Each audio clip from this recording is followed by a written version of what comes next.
추수와 베풀어지는 은혜, 추수와 베풀어지는 그 은혜가 어디 누구에게 이루어지는지 룻기 강의 제5번째 시간입니다. 룻기 제2장 17절에서 23절이 오늘 본문의 말씀이 되시겠습니다. 다른 밭으로 가지 말라. 추수 때에 이루어지는 은혜가 놀라운 것은 다른 밭에 가지 말라는 권고입니다. 그 만남은 우연히 만난 것은 아닙니다. 하나님께서 계획하신 뜻한 바가 있습니다. 룻에게 베풀어지는 은혜, 오늘 공부하시겠습니다. 오늘 이곳에 오신 여러분에게 드리는 귀한 선물이 있습니다. 그 선물은 장미꽃송이입니다. 이곳에 오신 분에게 드리는 귀한 선물입니다. 장미를 드리는 이유가 있습니다. 장미는 사랑을 표현할 때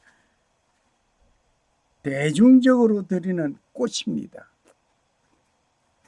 그저 그냥 드리는 것이 아니라 대중적으로 흔한 꽃말입니다.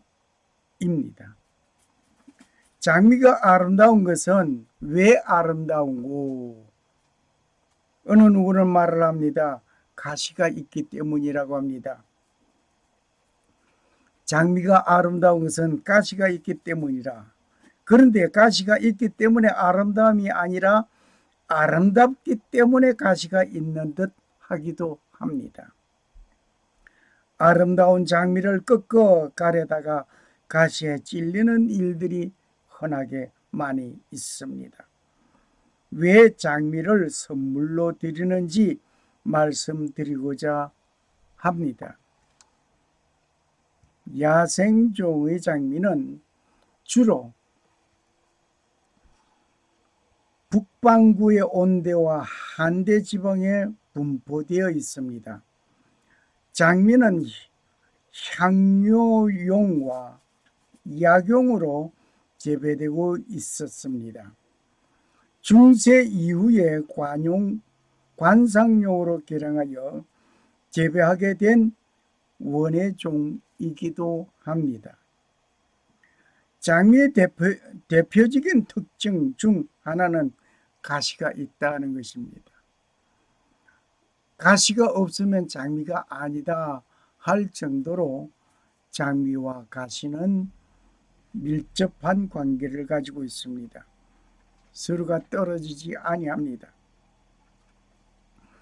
장미의 대표적 특성 중 하나, 가시라고 하면은 가시의 줄기의 표피세포가 변하여서 끝이 날카로운 구조로 변한 것이 바로 가시라고 합니다. 원예종은 거의 세계 모든 나라에서 재배되고 있습니다. 한국에서는 19세기 후반 미국, 유럽으로부터 서양 장미가 들어와 다채로운 원예종의 장미를 재배하고 관상할 수 있게 된 것입니다. 이 장미에 관한 역사적인 이야기는 영국의 장미 전쟁을 들지 않을 수가 없습니다. 1455년에서부터 1485년 30년 동안 이 장미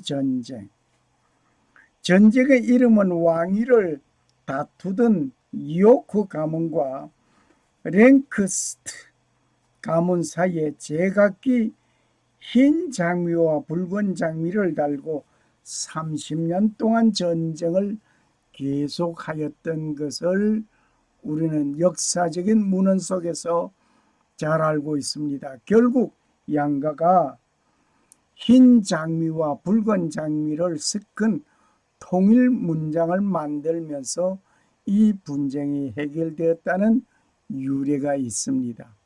별난 것 가지고 싸움을 30년 동안이나 했다 하니 장미는 참 유명한 꽃 중에 하나인 것 같습니다. 로마인들은 장미를 재배해서 로사켈리카라라고 이름을 불렀습니다. 신랑 신부들은 장미관을 쓰기도 했습니다. 로마의 귀족 여자들은 장미꽃을 찜질약으로 사용하면 주름을 없애준다고 믿었습니다. 장미 용액이 취기를 없애줄 것이라는 생각에 포도주를 마실 때 잔에 띄우기도 하였다고 합니다. 전쟁에 승리한 군대는 거리의 발코니에 모인 군중들로부터 장미꽃 잎 세례를 받기도 하였습니다. 또 장미는 영원한 생명과 부활을 나타낸다고 생각해서 장례식에 사용되기도 하고 묘지에 재배되기도 했습니다. 이 장미의 천장부터 늘어진 장미 아래에서 주고 받는 이야기는 절대적으로 비밀을 지켜야 한다는 관습이 오늘날까지 전해오고 있습니다. 네로 황제는 축하연 때에는 장미로 목을 장식하고 장미관을 썼습니다. 장미 꽃잎으로 채운 벽에서 자고 있는 것이 그려져 있습니다. 네로는 마루에도 장미를 뿌려놓고 생활하였다고 합니다. 분수에는 장미 향수가 품어 나오도록 하였고 네로 연회에 쓰이는 술에는 장미 향이 들어 있었습니다. 축하연회는 손님들이 장미 향을 섞어 놓는 풀장에서 마음 놓고 수용을 할 수 있도록 하였습니다. 네로는 이렇게 하룻밤 사이에 15만 달러 상당의 장미를 소비했다는 기록이 있습니다. 한국의 역사 속에서는 장미를 찾아보겠습니다. 삼국사기, 고려사, 조선 왕족실록 등에서 언급되어져 있습니다. 이를 보아 한국에 처음 장미가 등장한 것은 삼국시대로 추정되고 있습니다. 장미 끝꽂이를 줄기를 10cm 정도로 잘라서 끝꽂이 상토에 꽂아서 발근시키는 방법입니다. 시기는 6월 중순, 8월 상순이 적기입니다. 아마 지금 장미의 끝꽂이 시기가 조금 지나는 것 같습니다. 오늘은 8월 15일이기 때문에 그렇게 생각합니다. 그러나 6월 중순에서 8월 상순이 적기라고 하지만 그래도 뭐 어떤 분은 1년 내내 장미 끝꽂이를 하는 분이 있습니다. 겨울에는 온실에서 하기도 합니다. 1년생 가지가 적당합니다. 뭐 1년생 1년 된 가지 정도가 끝꽂이에 적당하고 삽수는 1년생 가지가 적당할 뿐만 아니라 삽수의 줄기는 우상 복열 5개 소엽 2개를 남기고 7 내지 8cm 정도로 자르게 합니다.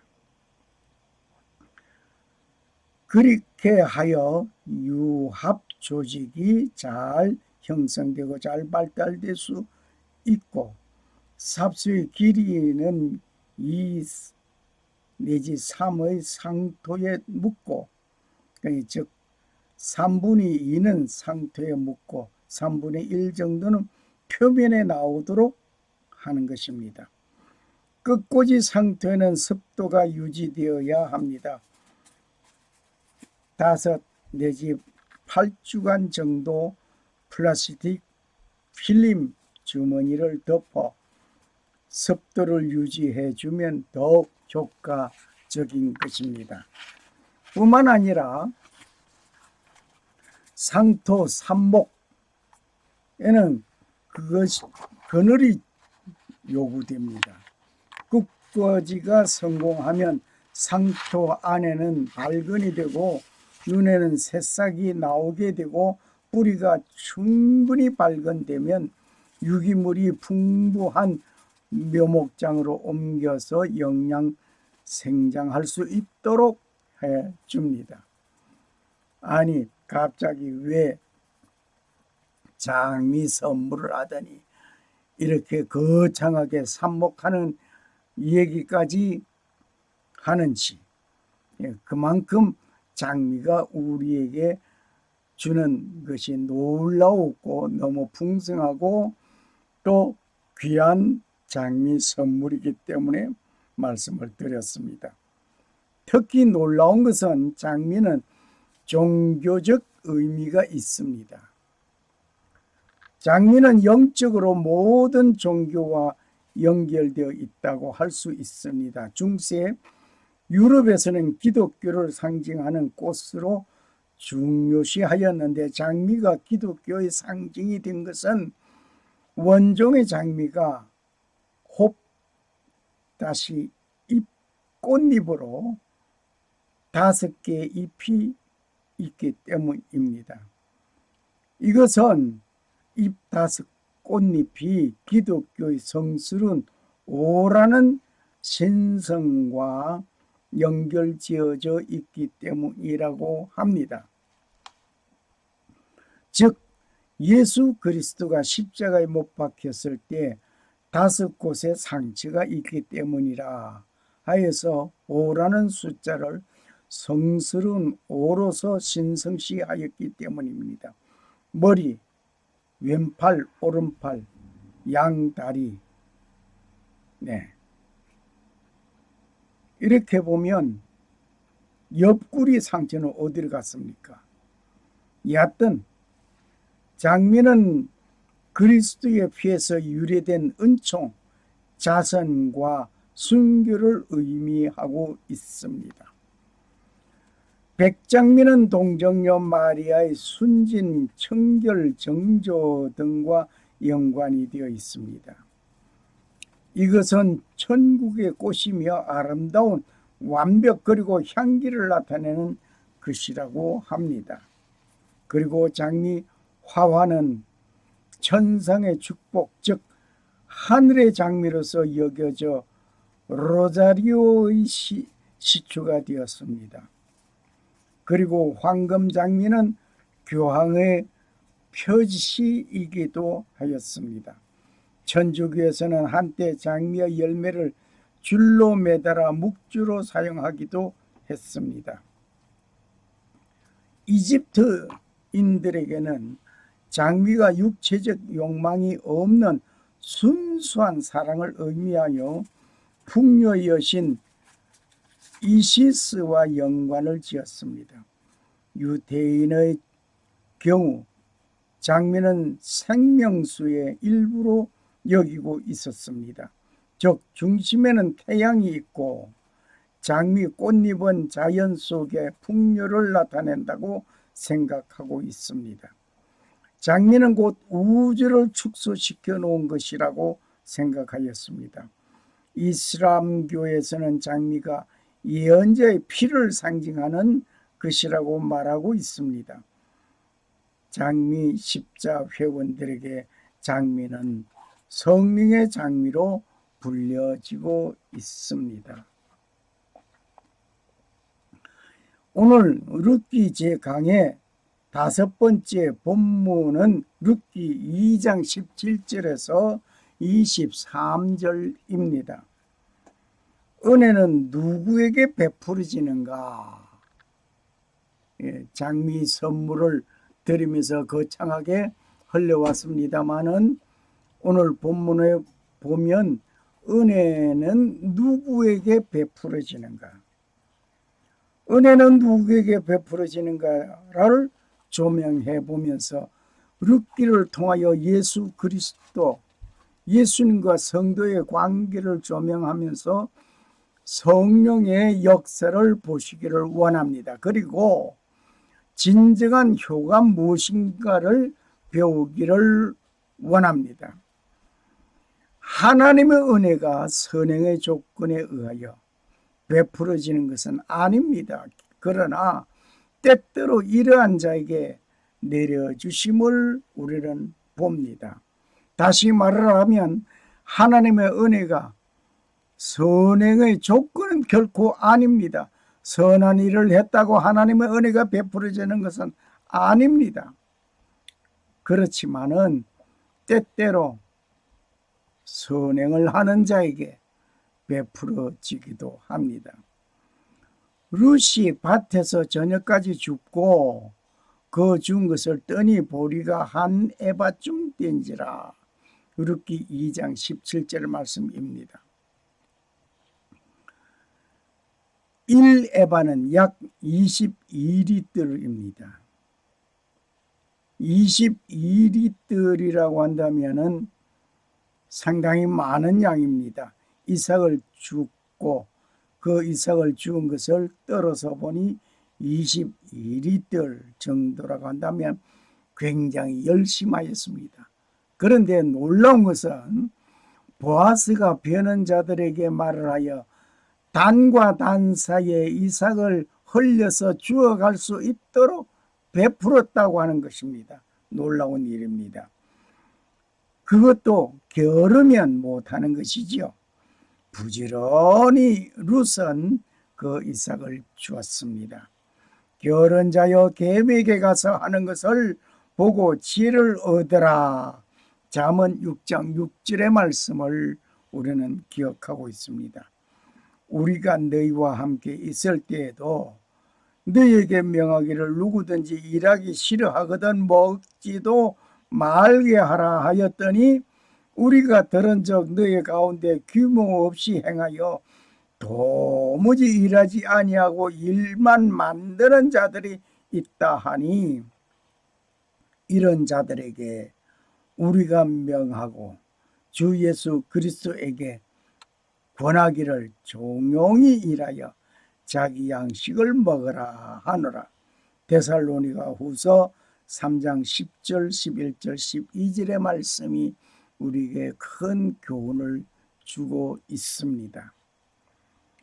그리고 은혜는 할 수 있는 일을 하는 자에게 베풀어집니다. 할 수 있는 일을 할 수 있는 자. 참 중요한 말인 것입니다. 그 당시에 이삭 줍는 일은 하찮은 일을 하는 자로 여겨졌습니다. 룻에게는 이 하찮은 일이지만은 마다하지 아니하고 열심히 이삭 줍는 일을 하였습니다. 룻에게는 할 수 있는 그 일이 이것이었습니다. 내가 하고 싶은 일을 하기 위해서 현재 할 수 있는 일을 하지 아니하고 기다리는 자가 아니었습니다. 후일에 이루어질 일이라고 지금 현재 하는 그 일을 하찮게 여기고 하지 아니하는 그런 게으른 배기가 아니었단 말입니다. 내가 하고 싶은 일을 하기 위해서 현재 일을 하지 않고 그 일을 기다리는 그런 어리석은 자가 아니다 말입니다. 어느 날 초등학교 1학년 학생이 어머니와 함께 연극장에 갔습니다. 연극장에 가서 연극을 보고 무대에서 연극하는 배우들의 무술 연기하는 것을 보고 나도 저 사람같이 무술 연기자가 되었으면 하겠다라고 생각을 했습니다.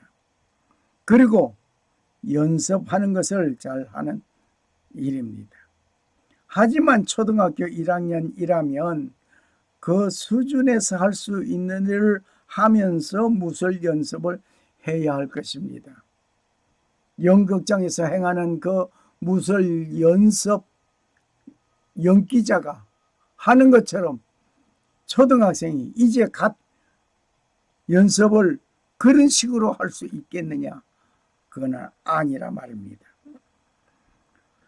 1학년이라고 한다면 그 수준에 맞는 일을 연습해야 할 것입니다. 할 수 있는 일을 하는 자가 되어야 그 다음에 일감이 허락되는 것입니다. 초등학교 1학년이라면 1학년에 해당되는 모든 것을 해야 할 것이고 3학년이면 4학년, 5학년, 6학년 학년이 올라갈수록 계속해서 1학년 수준의 것을 붙들고 머물러 있을 수 없는 일입니다. 성장하면 성장하는 것만큼 따라서 달라지는 것입니다.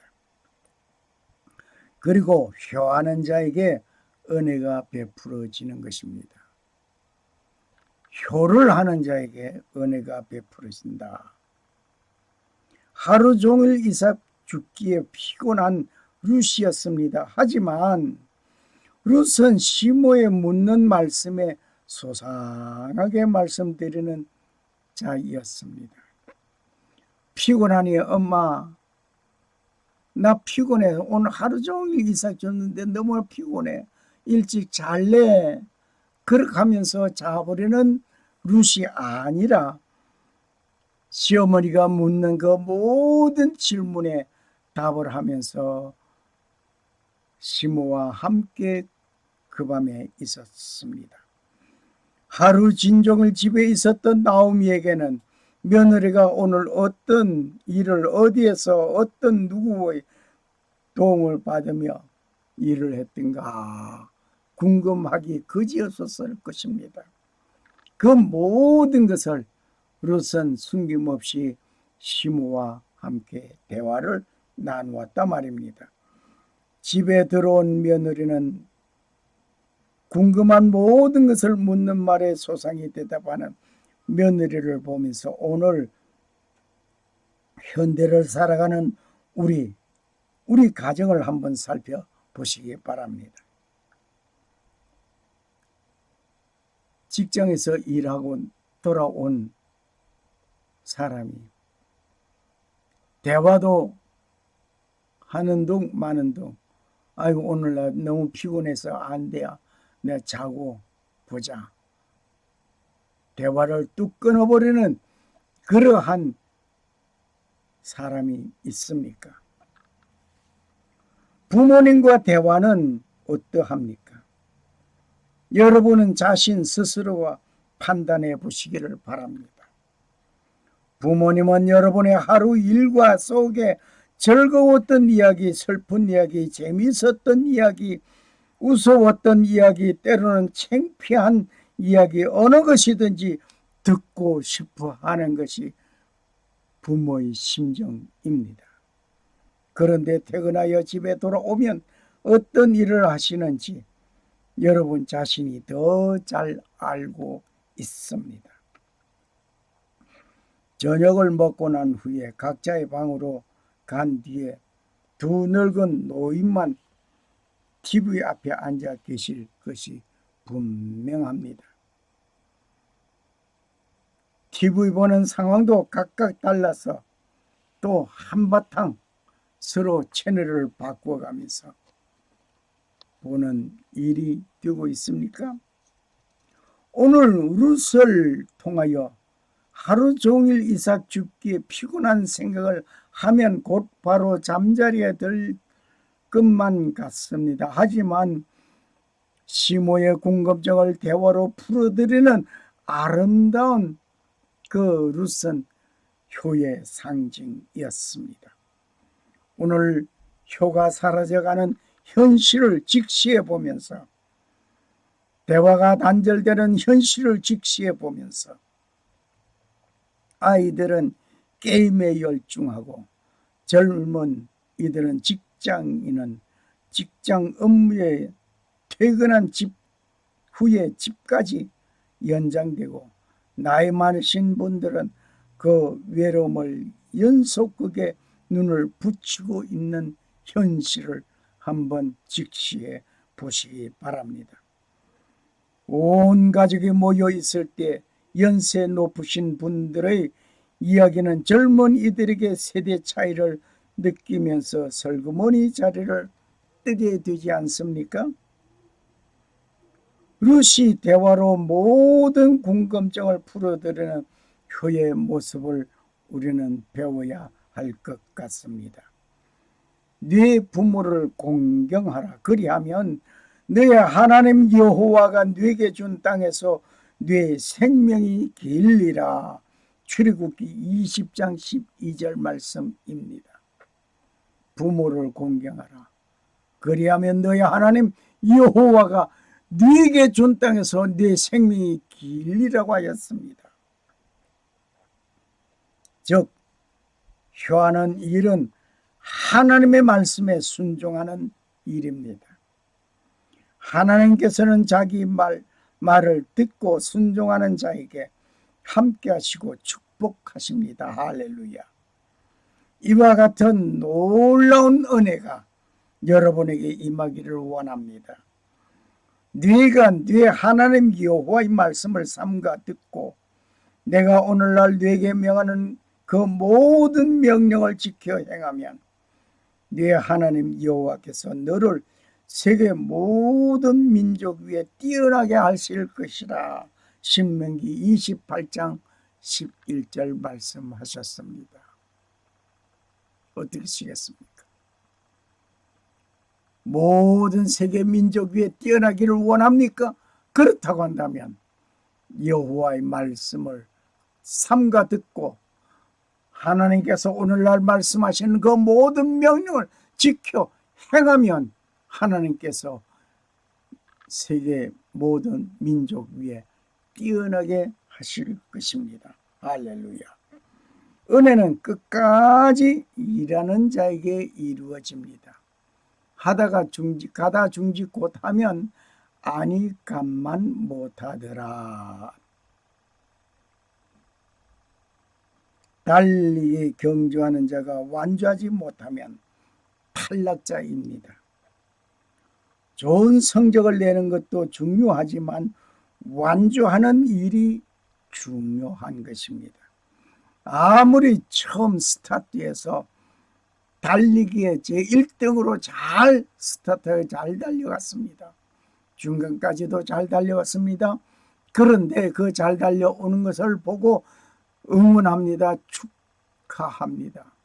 이름을 부릅니다. 박수칩니다. 그럴 때에 나를 향해서 이렇게 환영해 주니 고맙다고 중간에 가다 악수하는 사람 선수 봤습니까? 없습니다.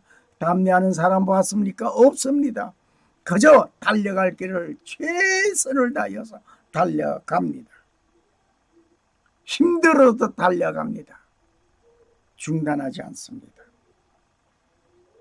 룻은 추수가 끝나는 그때까지 열심히 일삭줍는 그 일을 게을리하지 아니하였습니다. 일삭줍는 그 일 하찮은 일이라고 하찮게 여기지 않고 열심히 일하였던 룻을 우리는 봅니다. 어떤 일을 마칠 때까지 끝까지 쉬지 아니하는 일꾼이 되어야 할 것입니다. 우리가 잘 알고 있는 606호 주사양, 독일에서 제2차 대전 말기에 있었던 약입니다.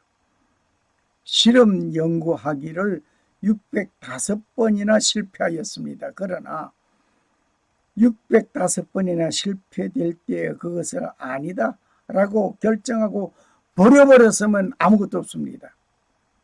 그런데 606번째 성공했습니다. 그래서 606호 주사가 무엇인지 아십니까? 하고 질문을 해봅니다. 일본군에 의하여 강제 동원되어 일본군 위안부로서의 삶을 살았던 할머니들의 그때 주기적으로 맞았던 주사 이름이 606 주사였습니다. 증언을 살펴보면 성병을 예방하기 위해 그 주사를 계속적으로 맞았던 것입니다.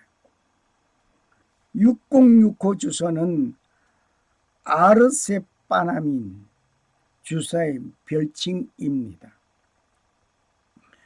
아르세파나민은 독일의 의사 파울 에를리히가 606번째 합성한 비소 화물로서 매독 치료의 특효를 바로 살바르산이라는 상표명으로 상용되어 왔습니다.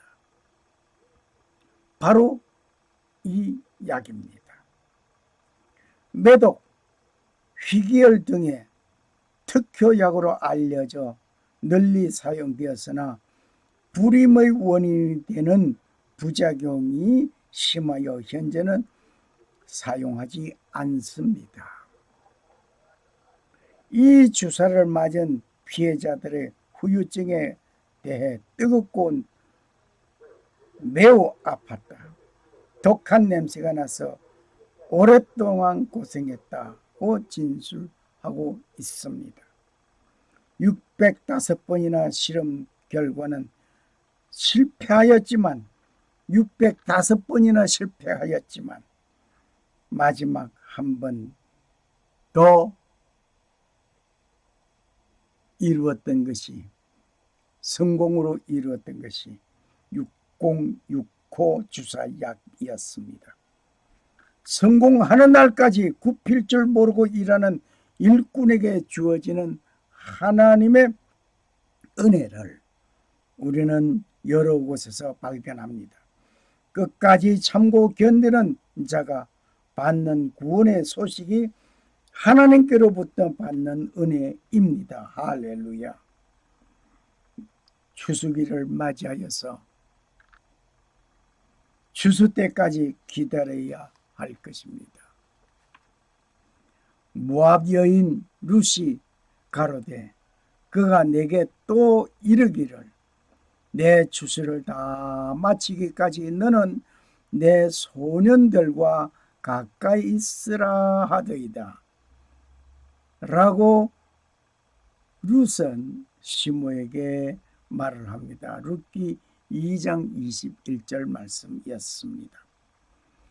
룻은 낮에 있었던 일들과 대화된 모든 말을 소상히 전하는 가운데 보아스가 한 말 가운데 내 추수를 다 마치기까지 너는 내 소년들과 함께 있으라. 신변 보호를 받는 놀라운 일이었습니다. 여기에 추수기는 신랑 대신 예수 그리스도 재림을 생각해 보지 않을 수 없습니다. 밭은 세상이요 좋은 씨는 천국의 아들들이요 가라지는 악한 자의 아들이요 가라지를 심은 원수는 마귀요 추수 때는 세상 끝이요 추수꾼은 천사들이니 마태복음 13장 38절 39절 말씀입니다.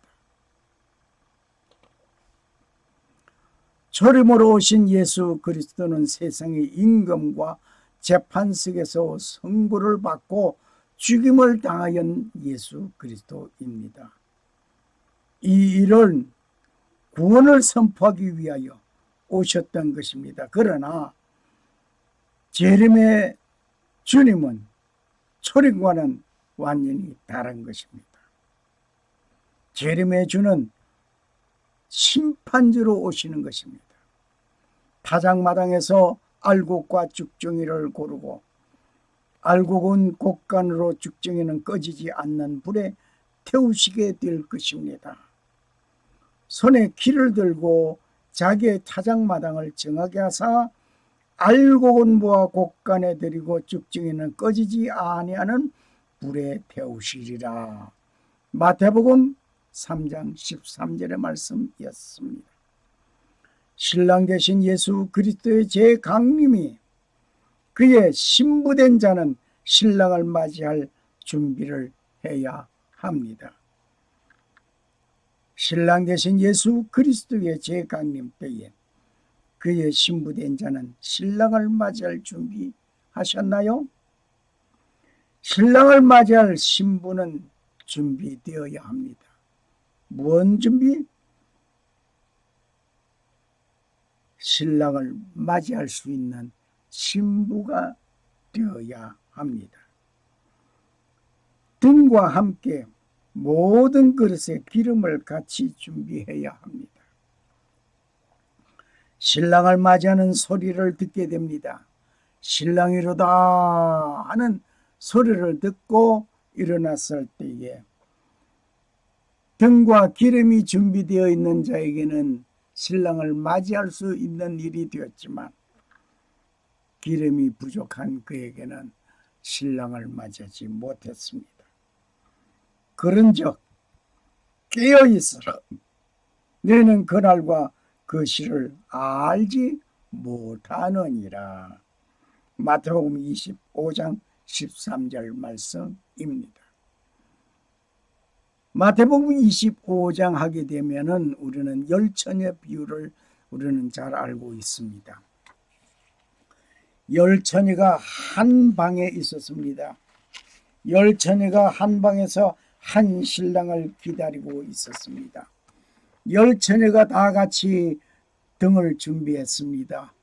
열처녀가 다 같이 한 방에서 신랑을 기다리다가 졸고 잠이 들었습니다. 열처녀가 다 같이 한 방에서 졸고 자는 가운데 신랑이로다 하는 소리를 다 같이 들었습니다.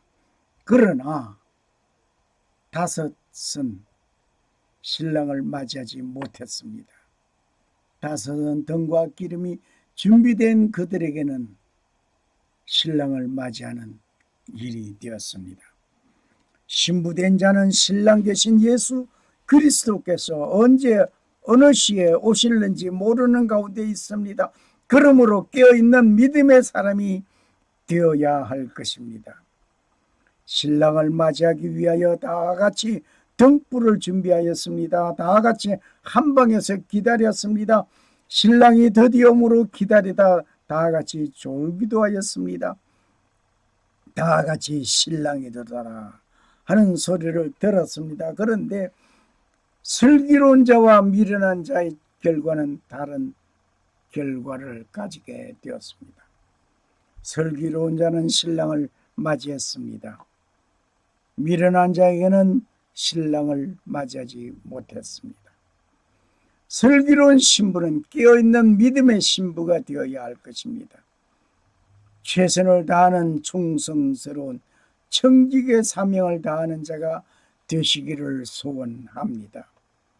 그리고 보아스는 다른 밭에 가지 말라고 권면합니다. 나오미가 자부 룻에게 이르되 내 딸아 너는 그 소녀들과 함께 나가고 다른 밭에서 사람을 만나지 아니하는 것이 좋으니라. 룻기 2장 22절의 말씀이었습니다. 보아스의 밭을 주님의 교회로 본다면 주님의 몸된 교회를 떠나 다른 밭에서 다른 사람을 만나지 아니하여야 할 것입니다. 어떤 사건에 마음이 상하고 기분 나쁘다고 하여서 교회를 헌신발 버리듯이 버리고 등지고 나가는 사람들을 가끔 봅니다. 추수가 끝나는 그 순간까지 주님의 밭에서 이삭 줍듯이 주님의 교회에서 하나님의 말씀으로 양육받아야 합니다. 내가 출석하는 교회가 성서적이고 말씀적인 교회이라면 갔다 왔다 할 것이 아닙니다. 그 밭에서 이삭을 주어야 합니다. 즉 주님의 교회에서 하나님의 말씀을 듣고 하나님의 말씀을 통하여 살아가는 신앙인이 되어야 할 것입니다. 기분 나쁜 일이 있을 수 있습니다. 속상하는 일이 있을 수 있습니다. 힘든 일들을 당할 수 있기도 합니다. 그때 주님의 밭을 떠나 다른 밭으로 가지 마시기를 바랍니다. 힘들어도 주님의 밭에서, 어려워도 주님의 밭에서, 마음 상하는 일이 있어도 주님의 밭에서. 룻은 추수 끝나는 그날까지 시므와 함께 있었습니다. 이에 룻이 보아스의 소녀들에게 가까이 있어서 보리 추수와 밀 추수 마치기까지 이삭을 주며 그 시므와 함께 거하니라. 룻기 2장 23절. 룻의 시므 나오미는 성령으로 비유하여 보게 됩니다. 신랑 되신 예수 그리스도가 재림의 주로 재강림하시는 그날까지 성령 충만함이 계속 유지되어야 할 것이라 말입니다. 룻은 시므와 함께 모압에서 베들레헴으로 왔습니다. 보아스의 밭에서 이삭을 줍게 되는 일이 되었습니다. 추수 끝나는 그때까지 시므 나오미와 함께 거하면서 효를 다하는 룻이었습니다. 우리는 세상에서 살고 있습니다. 성령에 이끌려 성도의 반열에 들게 된 것입니다. 성도들과 함께 주님의 밭에서 생활합니다. 주님의 밭을 떠나지 않고 하나님의 말씀으로 은혜로운 생활을 재강림하시는 그때까지 충성을 다하는 신부로서 단장을 하고 기다리는 자가 되어야 할 것입니다. 마지막 때를 살아가는 성령 충만한 성령의 도움과 인도함을 받아야 하겠습니다. 하나님의 은혜가 임하시기를 소원합니다.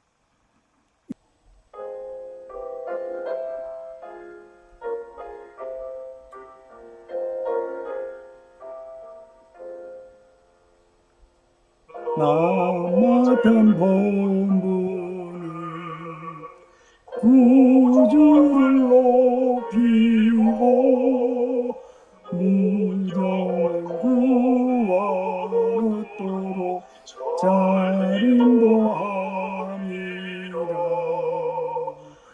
부르심 받들어 내 형제 섬기며 구주의 뜻을 따라서 내 정성 다하리. 주 앞에 모든 일 잘행케 하시고 이후에 주님 배울 때 상 받게 하소서. 나 항상 깨어서 늘 기도드리며 내 믿음 변치 않도록 날 도와주소서.